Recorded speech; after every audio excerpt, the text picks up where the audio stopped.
আসসালামু আলাইকুম। আজকে আমি তোমাদের সাথে একটা কঠিন সত্য কথা শেয়ার করব।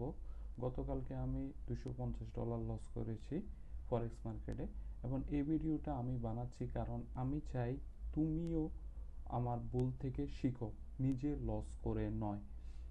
আমার এই চ্যানেলে আমি ফরেক্স ট্রেডিং শিখি এবং শেখাই সৎভাবে, মানে শুধু প্রফিট না, লসও দেখাই। কারণ ফরেক্সে যে বলে আমি কখনো লস করি না, সে মিথ্যা বলছে। গতকালকে আমি বেশ কিছু পেয়ারে ট্রেড নিয়েছিলাম, যেমন euro USD, GBP USD, USD, JPY.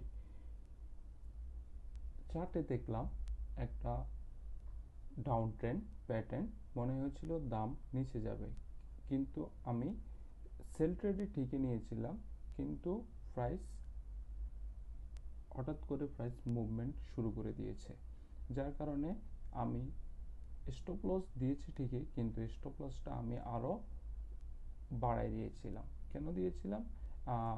আরেকটু তো দেখি, যে এটাই সবচেয়ে ফরেক্সের বিপজ্জনক চিন্তা। স্ক্রিনে দেখো তোমরা আমি কিভাবে ট্রেডটা নিলাম। আমি দেখছি এখানে হচ্ছে যে কিছু রিজেকশন আমরা দেখতে পাচ্ছি, যেমন এখানে হচ্ছে যে ইউএসডিতে আমরা কিছু রিজেকশন দেখলাম। তো আমি কি করছি, আমি হচ্ছে যে এখানে এই ট্রেডটা নিছি, এই কারণে আমি এখান থেকে একটা ট্রেড নিলাম, কিন্তু প্রাইস হঠাৎ করে আপওয়ার্ড মুভমেন্টে চলে গেল। তো আমার অ্যাকাউন্ট থেকে $250 চলে গেল।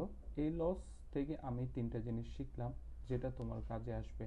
এক, স্টপ লস কখনো বাদ দেওয়া যাবে না, প্রতিটা ট্রেডে স্টপ লস বাধ্যতামূলক। এটা নিয়ম না, এটা বাঁচার উপায়। সবসময় নিউজ ক্যালেন্ডার চেক করো। নিউজ ক্যালেন্ডার চেক করার জন্য forexfactory.com দেখতে পারো প্রতিদিন। ইমোশন দিয়ে ট্রেড করা যাবে না। আজকে একটু তাড়াহুড়া করে আমি ট্রেড নিয়েছিলাম, কিন্তু আমার ট্রেডটা ভালো হয় নাই। লস হওয়া মানে জীবনে শেষ হয়ে যাওয়া না। প্রতিটা বড় ট্রেডার লস করেছে, পার্থক্য হলো তারা সেখান থেকে শিখেছে। আমিও শিখছি, তুমিও শিখবে। যদি এই ভিডিওটা তোমার কাজে লাগে, সাবস্ক্রাইব করো, কমেন্টে বলো তুমি কি এখন এই ভুল করেছো। পরবর্তী ভিডিও দেখবে কিভাবে প্রপার স্টপ লস সেট করতে হয়, সেটা যেন মিস না হয়। ধন্যবাদ সবাইকে।